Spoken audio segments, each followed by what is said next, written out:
As I was reflecting on the Gospel reading for the second Sunday of Easter, I began to wonder why Thomas was skeptic of Jesus' resurrection.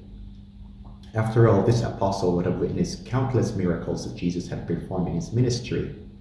These even included raising people from the dead. So being a witness to all of these supernatural events would have made him more open to the likelihood of Jesus being truly resurrected from the dead. But why the skepticism? Was Thomas just merely skeptic of Jesus rising from the dead, or was there actually willful unbelief involved, or deliberate refusal not to believe in the resurrection? So I tried to understand why by putting myself in Thomas's shoes. So quite obviously, like most of the apostles, at around a couple of days after Jesus' death, they would have been really in a very anxious and in a very sad situation. They're anxious because they're afraid the Jews are gonna go after them. They're sad for the loss of their rabbi, their master. And they're deeply wounded by the painful and humiliating circumstances of Jesus' crucifixion and death. So it's understandable that these people are in really bad shape emotionally.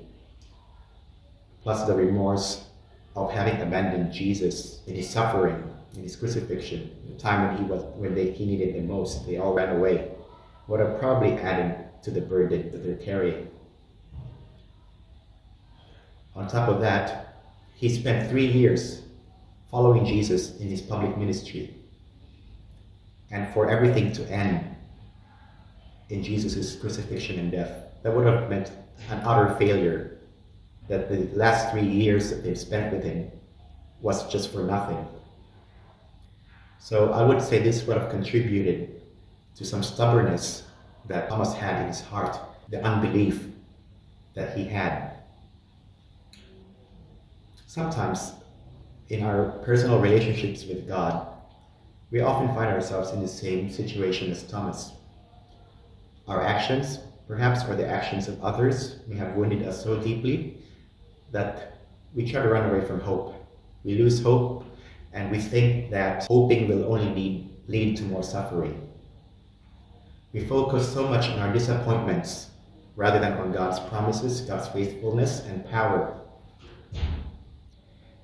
Despite of all our pains, fears, and hopelessness, Jesus comes to us today, alive and victorious in the Blessed Sacrament.